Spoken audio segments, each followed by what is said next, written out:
You have to like your life, though. People think you like your life because it's all full of good things. You like your life because you like you, and you make your life something you like. It's the only way it works. Everything else is fragile. Right. You've created it. I just did a quote. I do inspirational quotes. And I said, we look at people who make us feel good and make us feel like we're empowered and touch those good parts of ourselves. Why not become one of those people? Not only do you not need them, but in the meantime, you're spreading it all around. You're grabbing your gifts and embracing the world with it. That's what I like to do. That's, for me, that's a thing that I do every day in my life. Welcome to the House of JerMar podcast, where wellness starts within. The House of JerMar is a lifestyle brand, empowering women to live all in through interior design and personal wellness. We are a destination for women ready to reimagine what is possible in their homes and lives, and then create it. We are honored to have you join us on our mission to empower 1 million women to live all in. I am your host, Jean Collins, and I invite you to become inspired by this week's guest. Welcome to the House of JerMar podcast, where wellness starts within. I'm your host, Jean Collins, and today our guest is Faust Ruggiero. Hopefully I pronounced that correctly. He will correct me if I did not. But I am so excited to have Faust on the show. Faust has written these incredible books about how to fix yourself. He calls them handbooks. He's got them on anger. He's got them on, I'm looking at my stack over here. He's got them on anger, anxiety, depression, yourself, and he has one coming out on addiction. So before we get started, I am actually going to read his bio because I don't want to get any of this wrong. And I normally don't do this, but his bio is so impressive that I want to make sure I get it right for you. So you guys, he is a psychologist who's been in private practice for over 35 years. Before entering private practice, he worked in clinics for deaf children, prisons, nursing homes, substance abuse centers, inpatient facilities, and is a consultant on major national and international corporations. He is a published research author and a professional clinical trainer. Wow. One other thing.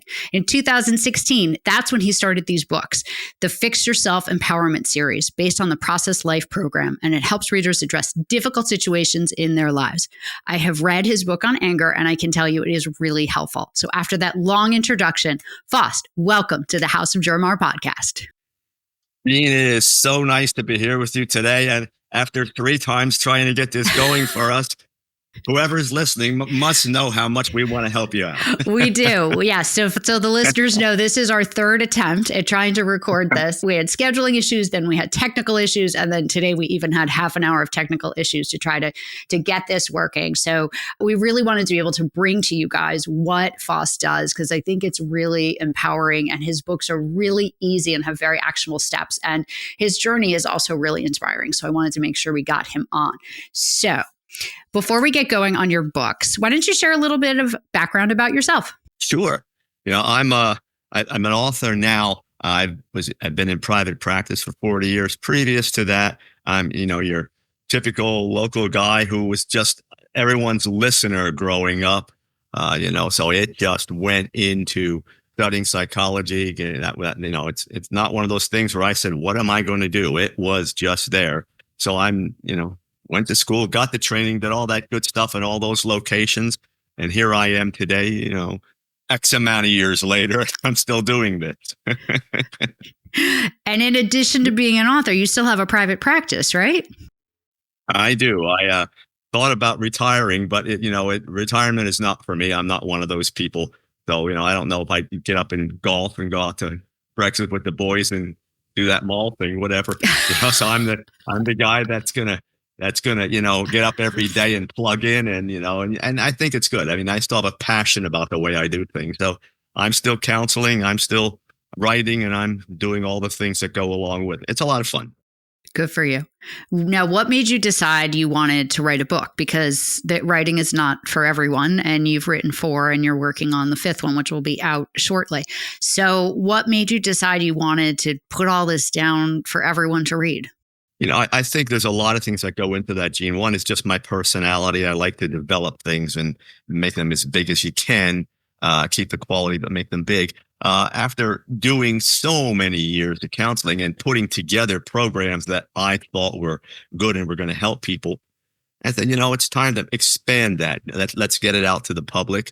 So I wrote the first book. It did very well. people like the way it was put together. I'm not one of these very wordy people. My chapters are short, 7, 8 pages. And then I'm very pragmatic in the way I work. I like to be practical, and here are the action steps. So I give them what they need to know about a topic. And then I say, okay, here are the things you need to do. That's what I do when I counsel. So I thought, why not put this into something a little bit bigger? So it's gotten a little bigger, quite a bit A bigger. lot bigger. Well, I will say, just to take one step back, when you made the comment about you tell people what to do, I think a lot of times people are reluctant to go to therapists because they're, and myself included, you go, you talk, and they don't tell you what to do. It's like they don't say, oh, you're right about this, or oh, you're wrong about this. They ask lots of probing questions and try to get you to come up with the answers. But I found in your book, because I did read the whole anger book, what was so interesting is that you really told people steps to take and things to do. And the other thing that I thought was interesting about these steps, and I want you to touch on this a little bit, it is a very broad wellness approach to it. And so it isn't just about controlling your anger. You talk about things like the food you eat and how you sleep and exercise. So how did you start to incorporate some of those things that aren't just the inner work questions that we're used to when we go to a therapist? It's a great question. I've always been one, and I still am, at my age, to say, how can I do this a little better? How can I improve this in my life? So when I looked at it, I said, well, the obvious thing to do is make my life a holistic approach, if you will. All the various things that go into feeling good about yourself. We're physical, we're intellectual, we're emotional, we're spiritual. So I can grab all of those things. That's how I counsel also. When you talk to me, I think you can see I'm not one of these people that says, well, how was your day? And let's get into it. And I'll guide you into some type of enlightenment. That's not going to be me. Right. I'm facts. Lay down the facts. What are the facts? Let's look at this. Now, do you want me to tell you what you can do to make? And now, of course, everyone says yes. And then I say, okay, try these things. We're going to look at those next time you come in. And and those people that counsel with me know that's what he's going to ask me when I walk in next time. So I better have my homework done. So I do it that way. When I wrote the books, first you do a literature study and you say, my God, they're all lots and it's good information. They're giving you great information, and then they stop. And that's the end of it. I don't know whether people just don't have the next step or whether they choose not to use it. But I said, well, let's go to the next step. Let's put the action steps in there. Here's all the information. If they read it and they say, and they get to the action steps, they're going to say logically, yeah, that should apply there. Kind of, why didn't I think about that? Or I didn't think about it because I don't want to be accountable, but it's there, So information, give it them straight, tell them what they need to do. Why not? Yeah. And your book does have a lot of research in it. So how do you find the time to do all that research, plus then summarize it, write about it? Now you're getting to a question, I think, which is about who I am. Yeah. People have a tendency, I think, to separate work and pleasure. Well, I've done the work. Now I want to do this. I don't do that. My life never runs that way. I don't have work and pleasure things that I do. Everything is wrapped up together. So when I'm, it's not something out of the question where I'm going to be out mowing the grass, if you will, and then walk right in and start writing. I can do that because I don't have a separation piece, which says, well, I did that. So when I'm doing all this stuff, it's all fun to me. I don't care if I'm outside putting the garbage out. I'm going to have fun. I'm going to have fun writing. I don't have this thing where it's work and God, I worked so much today. Now I've earned this right to do whatever it is that typically, what that does, Right. doesn't do a good thing, doesn't do a darn thing for me. Right. It's usually, if it's not toxic, it's just for my pleasure. I just like to make pleasure all the time. So whatever I do, I just say, let's have a good time. Even the half hour we took figuring out how we were going to get here today. You did have a great attitude and mindset about our technical challenges. I will absolutely say that. Well, and you said something that I think is really important. It feels like you have found your calling and your passion in life. And when you get to that point, work is not work in the same way that most people think of work. Work is fuels you, it excites you, it interests you. Writing books interests you. So you've managed to find your passion in life. I have, but you know what? It's interesting. People will look at that. And that's to me is more of an outward expression of, you found your passion. To me, it's about being passionate. Yeah. It's about getting up there. You plug in, you say, I am ready to go. And then whatever comes in, whether it's writing or doing a podcast or counseling people or doing things around the house, it's always that bring the next thing on. I was out doing lawn work one day, and it's fall here. So now the leaves are dropping, and trim this and put this away. And someone says, a friend goes by and says, well, I guess you're doing this too. And I said, my house is my toy. I'm playing. That's what I'm doing out here. And you want to put your headphones on, you want to sing, you want to just smile and, whatever you do. If you're going to do it, there are moments of your life passing by. Why would you not want to put some passion and enjoyment into it? It's logical thinking.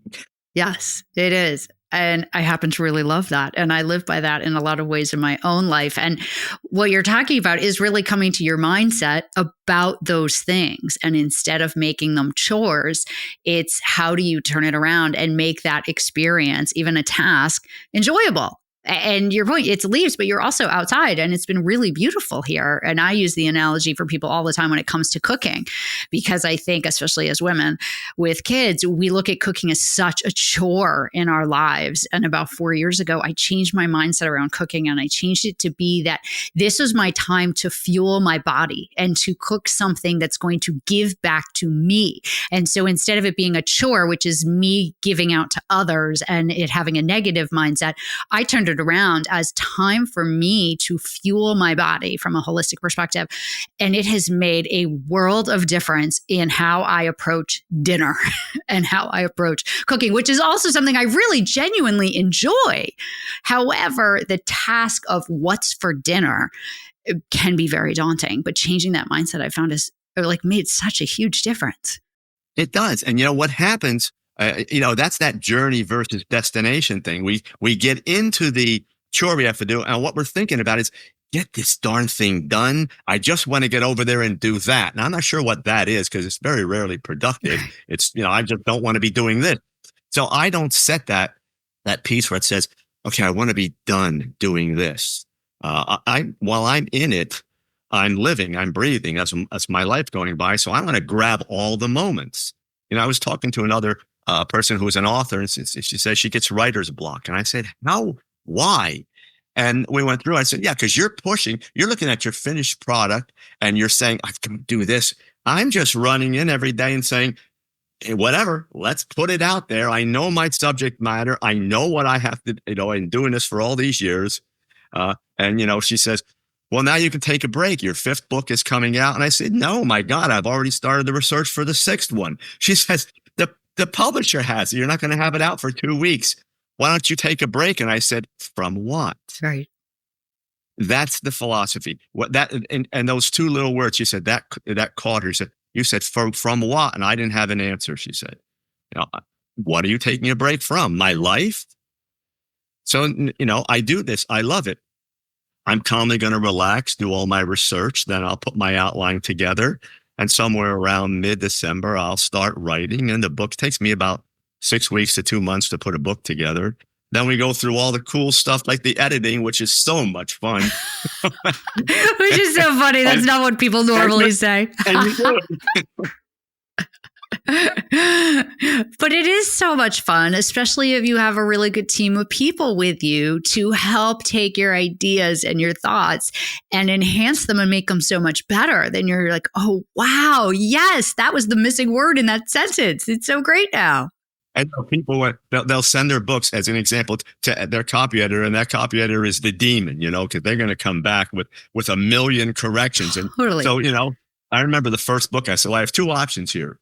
She could be my demon or she could be my best friend. I'm going to go the best friend route. Now we're 5 books in. She knows the vision. And the last one came back, and this is the new one. It's a bit longer. It's about 260 pages. And I knew it was going to be a lot of work. And I just, okay, it's back. Oh, there it is. Okay, tomorrow I'll start this. And tomorrow we get up and just flow right into it. I didn't think about, oh my God, I have the way I do it. I went through it. It took about 10 days, 11 days, and I was done. And publisher has it. It's easy if and the other thing is, don't take yourself so darn seriously. My God. It's going to affect me. Who cares? Just go, have a good time. I have a friend. Something changed my life years ago. I have a friend that was in a motorcycle accident, so he's a quadriplegic, and he lays in his bed. And someone said to him one day, "They had to take the garbage out," and he looked at him and said, "Oh, I wish I could take the garbage out." Mm-hmm. And man, you want to talk about something that just resonated. And I said, I should be able to sing taking the garbage out. I can do it. Yes. He can't. He can't. And instead of people grabbing that, they make themselves the can't people. I hate that. I don't want to do that. And they make their life feel miserable. Positive language, positive energy. I always tell myself, if it's something I don't like, I tell myself good stuff about it. Let's go. I'm not going to go there and get myself crazy. I don't want to walk into what a rotten time that was. Jeez. You are so great. Your clients must love you. Well, you know what? Same thing with counseling. I want my clients come in. I want them to laugh and cry, get deep. But I want them to be able to say, this was great. Yeah. I have work to do. I'm going to get uncomfortable, but I'm going to go back there next time. It's going to be all that positive, powerful stuff that we're going to do. I want to build that into my counseling. I want them to start to see the passion that they can have. And they do. They'll I'll see them years later and they'll say, I'm still doing all that stuff you said. That's the payoff for people like myself. Of course, it makes you feel so good. Yes. And you have incredible energy. And if you can raise the energy of your patients, especially because the topics you talk about, and we're going to talk about this because I asked you this question when I first met you, the topics you talk about are, let's just say, depressing, challenging, anger, depression, anxiety, addiction. Like these are heavy topics that you write about. But yet you have this incredible gift of making them not so heavy. How do you do that? You never forget. First of all, I'm that people person. I love to be around people. I not only love to be around them, I love them. So when we're doing this, I want them to understand that they're wonderful. They're good people. They're lovable people. But I don't throw that fluff around like some people do. Hey, I believe this. You've got to get to the point that you understand that it's all in there. But you've had these experiences and you're doing these things to yourself. We're gonna uncover all that garbage. We're gonna purge and we're gonna go get the good part of you. It's in there. I'm seeing it. And they know me. I'm not one to blow smoke. If it's not there, I'm gonna say, it's not there. We need to go do some things and get it, and we'll get it. I haven't met the person I can't do this with. Right. But life is a journey. And even when I write my books, I start with, okay, you're confused, you're conflicted, you're angry, you're whatever, but you are a beautiful person. Here's what it's going to look like when we get there. And that's the other piece that I think is so important. I think a good counselor, a good psychologist says, hey, this is where you are. This is where we're going to be. Psychologists don't like that because that makes us become accountable. Right. I don't mind the accountability. Yes. I'm telling you, we're going to go here. Sure. If you do what I'm telling you, if you stay committed and you work with what we're saying, you're going there. Do you want it? Let's do it. Which is a huge difference because there's also this concept that feeling like a therapist never wants you to really get better, because then you don't need the therapist anymore. So it's this continual, perpetual cycle of how much do they really want me to get better? Because if I really do get better, then I don't need them anymore. At least that's the feeling on the outside. I've had a lot of people say to me that that's how they feel about therapists, is they just want me to keep coming. I always tell them, it's the old saying, I am in business with you today till we be out of business with you. Good. I want to see you, and I'm a hugger. I'll give you a big hug when I see you, but I really would like to get you to the point that you don't need this office anymore. Or you might say, you know what, I'm going to check in once a year for just kind of a tune-up. You tell me where I'm at, I'm good. But if you got to keep on coming, something's wrong. Mm-hmm. Or if you got to keep on coming back every year you're back. we didn't do something, or you're not doing something right. So, it's about you. It's like raising kids. Now get out of my house. I raised you. I want the room for something else. Right. So, we're in business. We raise them so they can spread their wings and go be people. And that's the same thing about counseling. We help them. They spread their wings. They go and they live life and have a good time and teach the next person. That is such a unique approach. Oh, thank you for that. It gives me a little bit of renewed faith in counseling and therapists. How do you pick the subjects for your books? I knew the first book, I wanted something that was going to be for everyone. Because, if you write books and your publisher says, oh, what's your target audience? When you write a self-help book, almost always the target audience is females between 18 and 45. I said, that's what you want me to write to? And how about all the rest of the people? We just kind of chuck those to the side. So I said, well, it's just too broad. And then I said, I'm going to have 36 different topics. They said, oh, impossible. You have to have one or two. I said, no, life doesn't work that way. The first book, that flagship book, has to have all of these. So we did that first. Then the pandemic hit and I saw anxiety. Man, so I said, well, you know what? Let's go there.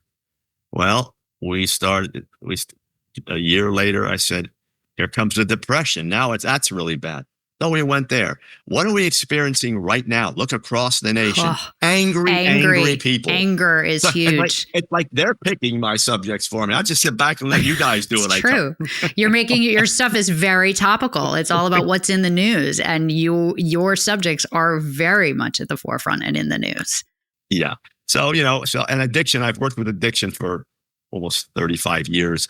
So there isn't a whole lot about that subject I don't know. So the new book has 17 different type of addictions and all the information you need. And it has what it's like in the grasp of the addiction and the collateral damage, the whole progression.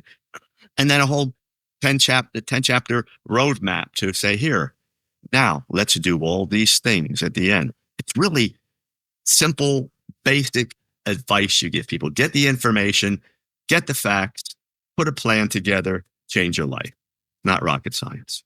Well, an addiction is such a broad subject because addiction people's normal thought is addiction and you're thinking drugs and alcohol. However, I think in our society now, there is addiction to social media. There's an addiction to a feeling that you get from how people interact with you. There's so many different levels of addiction. It's not just drugs and alcohol that people normally think about. So does your book touch on that a little bit? That addiction can apply to many, many things. There's a chapter on cell phone and electronics, exercise, food addiction, gambling, all those kinds of things. Self-abuse is even an addiction for some people. Oh, I'm so glad you mentioned that because that is a big one. People don't see it. People just think, for some reason you start cutting yourself or you start hitting yourself. No, after the brain adjusts to it, it becomes addictive. And though the initial problems are still there, the brain seeks out that euphoria, and you actually get that from doing those things. So I want people to understand that as something a little more than just a reaction to pain. It's more. The brain is an adaptive organ. Structurally it changes. Right. So, we want people to understand all those things before we get into the advice. Right. What is actually happening, the research and the science behind what is happening to them. And then you move into how you can help them. So your first book, right? The Fix Yourself Handbook. I want to make sure I get the word right that I'm going to use for this. You talk about, are they processes? Am I going to get this right? Processes. Right? Processes.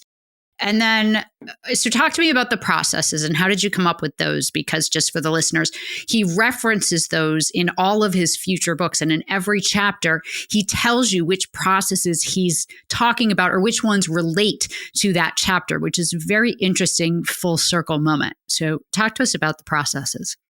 Gene, it's one of those things where people hear that and say, oh my God, I've got something complicated to work with. It's not. A process might be honesty. It might be putting your intellect before your emotions, that type of thing. So I teach them how to do that. What is honesty? uh, the world, as an example, the world's definition of honesty is kind of like, here's some of the honesty. We honesty has become a survival protective thing. We don't give it all up. And I teach them how to go way deep. You get really uncomfortable, and then you say, "Oh, this is what it really is." And when they do that, there's the facts about their life. People get scared that we're going to uncover all this horrible stuff about me. I said, "Yeah, we are, but that's where all the beauty is too, in the honesty." So I teach them how to be honest people. That's a process. A process might be gratitude and what gratitude's all about. It's not about just being thankful for what you get. That's thankfulness. Gratitude is inside. It's inside you all the time. I teach them how to get there. Creativity is another one. Passion. People will look at me, like you said, geez, all the energy. When I get up in the morning, I have teas that actually calm you down, because it's not that, and I'm not this hot. If you see me, I am usually just calm, relaxed, but the energy is right there when I call on it, because my body's learned how to process it and use it properly. So caffeine doesn't go in my body, and all those sugars and all those kinds of things. The energy is there. I'm an easy 16, 17 hour a day guy. I'm the guy that does a little routine to ease into sleep. I always tease people, I say, if I could figure out a way to be healthy and never sleep again, I would do it. Oh, that is funny. Wow. Good for you. You have to like your life though, but people think you like your life because it's all full of good things. You like your life because you like you, and you make your life something you like. It's the only way it works. Right. Everything else is fragile. Right. You've created it. Yeah, you're who you. I just did a quote. I do inspirational quotes, and I said, we look at people who make us feel good and make us feel like we're empowered and touch those good parts of ourselves. Why not become one of those people? Not only do you not need them, but in the meantime, you're spreading it all around. You're grabbing your gifts and embracing the world with it.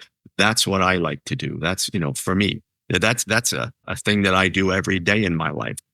I was counseling a person. She says, well, you have this all together. I said, time out. If you think that's the way it's always been, first of all, you're wrong. I said, would you want to come to counseling from a person who never had a problem? Right. Of course. No, I can do this because I can tell you how I work through it. That's what I'm giving you. Yes. That's part of the processes.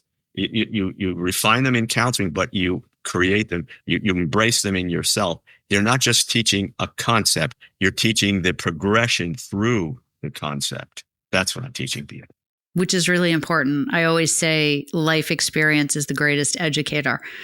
And I always recommend to people when they're thinking about trying to find a coach or something, you want your coach to have a coach.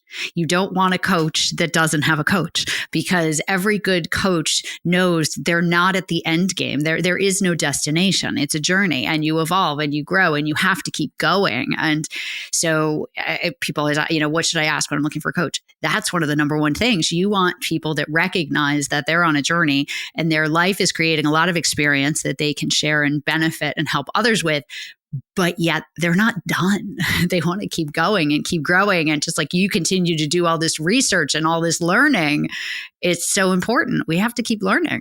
And I get that question often. What do I look for? And I'll say those things, and I'll say, make sure they have a tremendous amount of training. We have a lot of people who are putting coach on their name today, and they've got 6 months worth of training. And I said, well, if you went into surgery and the doc says, don't worry, I got a certificate in this, you good?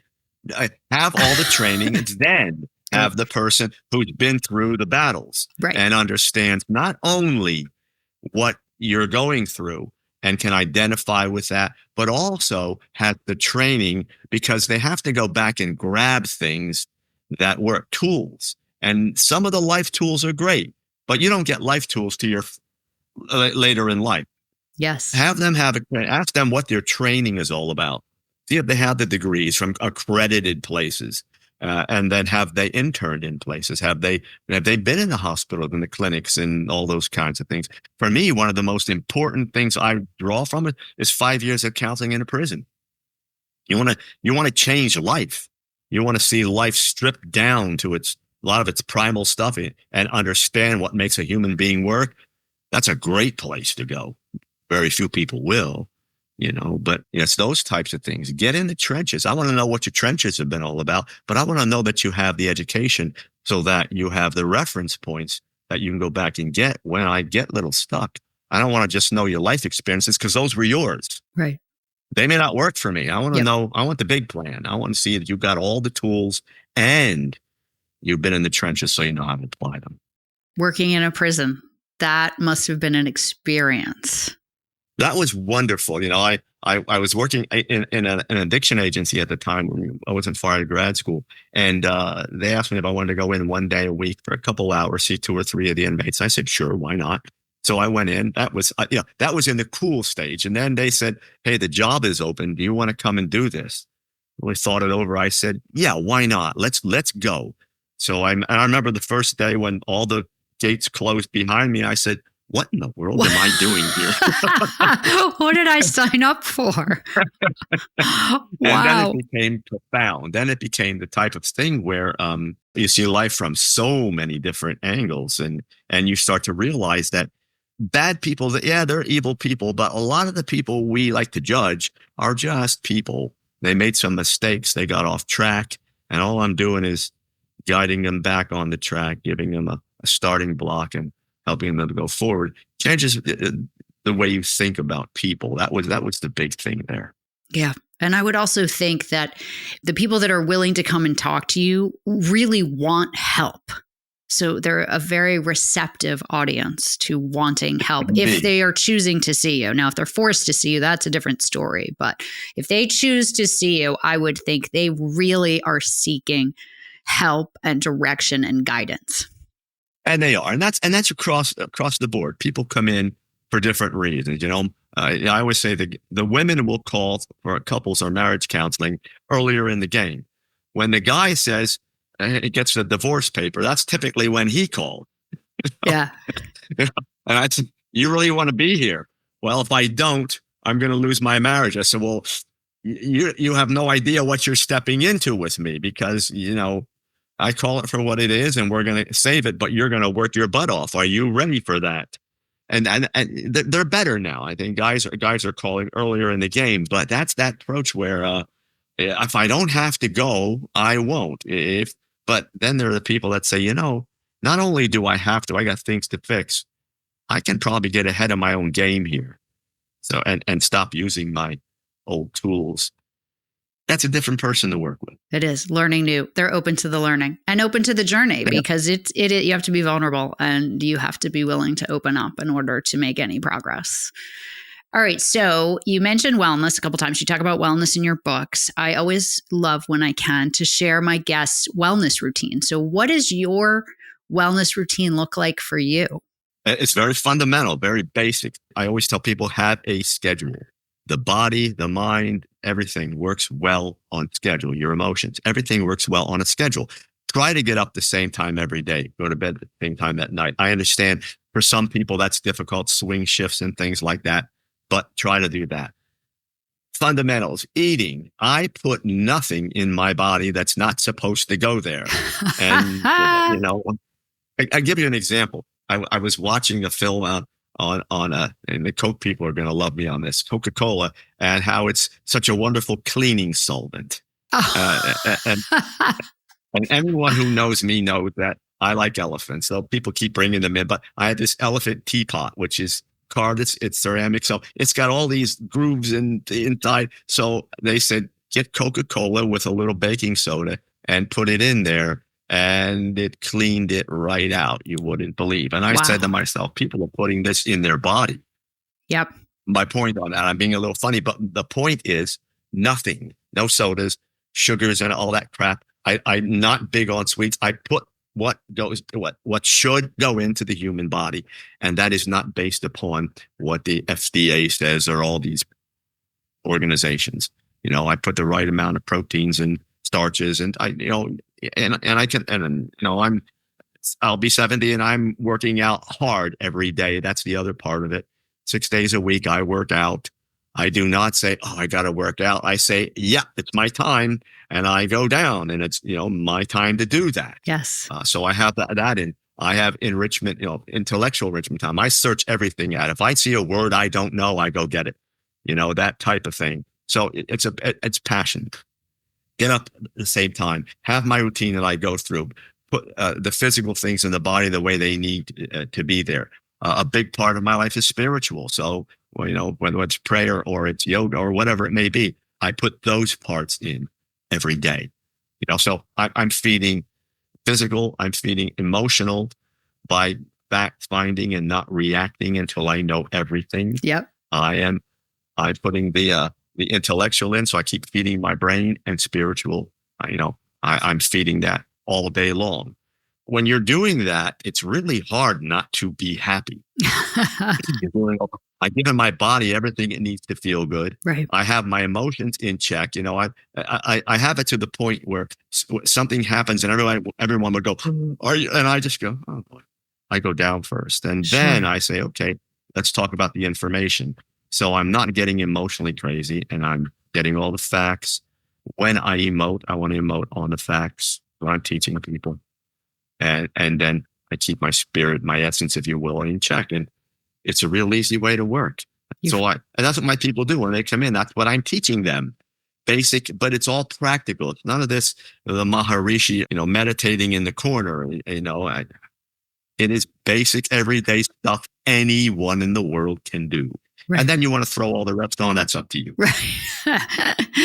Well, and you're talking about balance, and you're also talking about making those things a priority in your life because you can see the importance and how much they help you because you've made those things a priority. And that, I think, is something that, more people need to do, and they can learn by example from people like you and me who do make those things a priority and schedule exercise onto their calendar. And it is a non-negotiable in life. And barring an emergency, but exercise is a non-negotiable, especially the older we get, the more important it becomes. And weight training and muscle training is so important as we get older, and making that a non-negotiable, I think, is so important. You said the right word a moment ago, balance. And that's what this is all about. Those 4 attributes: physical, intellectual, emotional, spiritual. When you get those balance, and that's what I teach people, you keep getting internally stronger. You get to a point where, and that's the goal of my programs, it's always something I call pure love. It's not just loving yourself and that stuff people are teaching. It's learning how to be powerful inside. You get to a point with the balance that the pure love is there. You love yourself on all levels. But it is a program to get there, and you do it every single day of your life. And what people look at as weaknesses, humility and all those, they're powerful components in one's life when you learn how to use them. And you get to a point where, the pandemic came and people were losing it. And they say, "Aren't you?" And I said, "No. If it gets to the point that physically, we have no resources, I have to deal with it.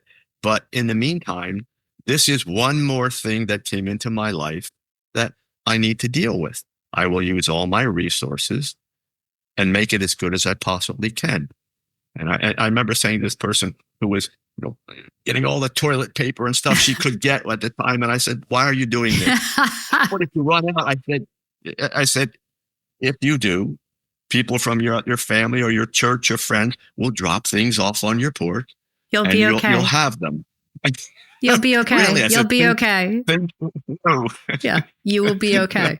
Yes, let's not think about the worst. It wasn't the pandemic that got us. It was our reaction to the pandemic. Correct. Now, in some cases, people lost their lives. And yes, you have to keep that in mind. It was serious.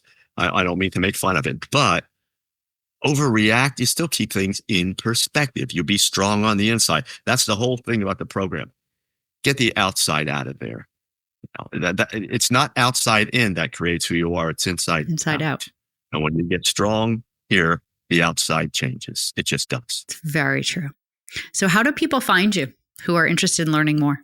Best place to find me is my website, my name, FaustRuggiero.com. Everything about me is there. The books are there. Excerpts from the books are there, media stuff. And there is a contact link. If people want to contact me, they can do that. I do get back to people.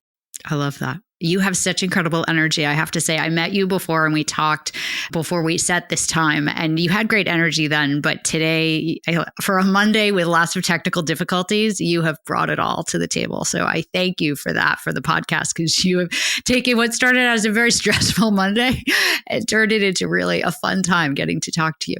So before I let you go, I always ask all my guests to recommend a book that has impacted themselves either personally or professionally that they would recommend to people other than their own. And what book would you like to recommend? I started out as a very, very introspective person when I was young. And a friend of mine came, and we were all the kids in high school. We went, like 7, 8 of us went to the Jersey Shore for a vacation. And he comes out with this book. It was by an author named Herman Hesse. Some people will have heard Herman Hesse. He's very introspective, can be a little dark, but that's okay. He brings out this book called Damien. And I looked at this thing and I said, I know him. We had some deep conversations. We're very good friends. I'll read it then. Well, Herman Hesse became my favorite author. And he's got, a Pulitzer Prize winning author. People might know him, Steppenwolf and Siddhartha, those types of books. He wrote all those. In fact, tomorrow, I'm an old classic rock guy, and The Who was my favorite band. And Peter Townsend and his wife are putting on a show in England. He did he's also introspective. He had a song called The Seeker. They're doing a one show at the biggest, prestigious hall in Britain on Siddhartha. So, cool. It's about Siddhartha. It's Seeker concept, and they're putting that on. If you're interested in just really learning how to turn introspective, anything by Herman Hesse is good. The first one I read was Herman Hesse. My favorite would probably be Narcissus and Goldman. Okay. I'm going to link those in the show notes, in addition to all of your books as well, and a link to your website and your bio as well, so that everyone can find you. Faust, it's been such a pleasure. Thank you so much. You really are very inspiring, and you just have such a unique way to deliver therapy and to deliver help for people. And I'm so excited that I get to share your approach with my audience. So thank you so much for your time, and congratulations on your next book. Thank you. It's been a pleasure. And the 3 times it took us to get here was well worth the wait. It was absolutely enjoyable. It was. So thank you for your patience. I appreciate it. I look forward to your next book coming out, and I will read it. So thank you. Thank you. Have a great day. Thank you for joining us for another episode of the House of JerMar podcast, where wellness starts within.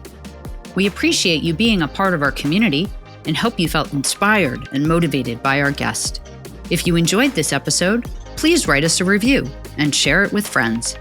Building our reach on YouTube and Apple Podcasts will help us get closer to our mission to empower 1 million women to live all in. You can also follow us on Instagram at House of JerMar and sign up to be a part of our monthly inspiration newsletter through our website, houseofjermar.com. If you or someone you know would be a good guest on the show, please reach out to us at podcast@houseofjermar.com. This has been a House of JerMar production with your host, Jean Collins. Thank you for joining our house.